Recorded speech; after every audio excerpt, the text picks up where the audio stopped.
Today on Sports Central, we'll be going over our first XFL video, and it's going to be over the Week 1 preview for the 2020 season. And just so you know, of course, we are not going to be doing rankings or game predictions for this week. We're just going to be doing a preview. And I just don't think it's very fair to be doing predictions when we haven't even seen the teams play yet. But nonetheless, we're going to go ahead and get started with our first game of the weekend. It's going to be the Seattle Dragons and the DC Defenders, of course. Starting quarterbacks for both these teams. For Seattle, Brandon Silvers, who was at Troy between 2014 and 2017. And then for DC, they got Cardale Jones, who was at Ohio State for 3 years. And of course, he led this Ohio State team to the College Football Playoff and as well as a national championship title. So Cardale Jones is certainly a great quarterback, and Brandon Silvers, he was a good quarterback as well. He put up a lot of yardage. Of course, though, he was at Troy, so he doesn't probably have as much experience with tougher teams. So it'll be interesting to see whether which one of these quarterbacks does better. Of course, Brandon Silvers has played more recently, as he last played in 2017. But nonetheless, this game will be in Washington, D.C. Second game, also on Saturday, is going to be the Los Angeles Wildcats and also the Houston Roughnecks. Starting quarterbacks for both these teams. For Los Angeles, Josh Johnson, who was at San Diego from 2004 to 2007, and that was a long time ago. He's by far the oldest quarterback that we'll be seeing here, likely starting in the XFL, as that was a really long time ago, and he really hasn't gotten a lot of good starting time in the NFL. He's bounced around a lot of NFL teams, that is for sure, but he's really not been able to put up a really good starting job, so it'll be interesting to see how he does here. And then for Houston, PJ Walker, who was at Temple between 2013 and 2016, and he's kind of similar to Brandon Silvers in the fact of yardage, and also he was just in college football about 3 years ago. Nonetheless, now for your Sunday games, we got the Tampa Bay Vipers and the New York Guardians. As for starting quarterbacks for these teams, for Tampa Bay, Aaron Murray, who was at Georgia from 2010 to 2013, is going to likely be starting for Tampa Bay. And of course, he was at Georgia. He did a really good job at Georgia while he was there.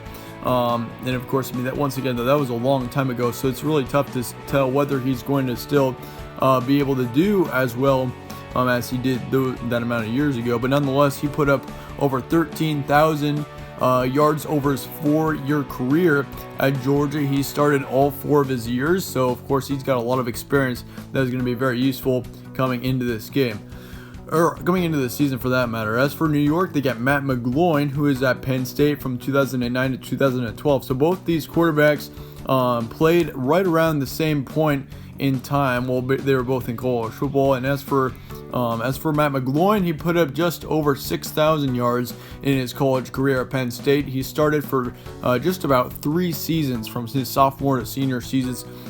So of course, Aaron Murray clearly is the better quarterback in this situation. But nonetheless, it'll be interesting to see which quarterback comes out and does better. As for your final game for Week 1, it's going to be the St. Louis BATTLEHAWKS and the Dallas Renegades, another Texas team. So, but yeah, both these teams should be really interesting as well. I think the BATTLEHAWKS are probably going to be your worst team in the XFL this year.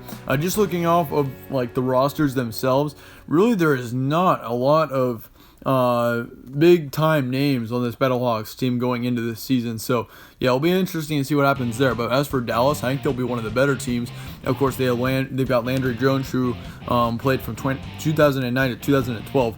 But back to Jordan Ta'amu, who is the St. Louis starting quarterback. He played at Ole Miss from 2017 to 2018, and he put up almost 4,000 yards of offense in his 2018 season. So he's got a lot of experience. Well, he doesn't have a lot of experience, but he was able to put up a lot of yards, and also he had a really good season in 2018.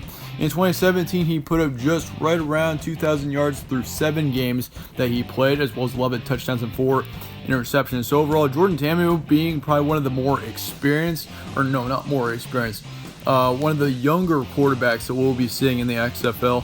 It'll be interesting to see how he does this season as well. As for Dallas, once again, they got Landry Jones, who was at Oklahoma from 2009 to 2012. So yeah, there are a couple of quarterbacks here in this league that are coming from the early 2010s. So once again, it'll be interesting to see how they're going to fare out. But nonetheless, as for Landry Jones, he put up a lot of great yards, and he had a really good tenure at Oklahoma. Of course, he put up over 16,000 yards over his 4 seasons, and he was over 3,000 yards for all 4 of his seasons that he was at the Oklahoma Sooners. And of course, his best season was his second one, his sophomore season, where he nearly put up 5,000 yards of passing offense, as well as 38 touchdowns and 12 interceptions. And of course, he was a little bit of a disappointment in the NFL, but either way, it'll be really cool to see what he does for this Renegades team. I think that the Renegades are probably one of my favorites, or the favorite for me to possibly come out on top of the XFL right now. They just have the most talent, it seems like, right now. But once again, though, we've never seen these teams play with each other, so really anything could happen. We could see St. Louis win the entire league. We could see Dallas win the entire league. It's really up for grabs right now. But nonetheless, let me know your early thoughts on the XFL in the comments below. Are you excited for this league? Are you not? Personally, for me, I was almost more excited for the AAF last year than I am for this.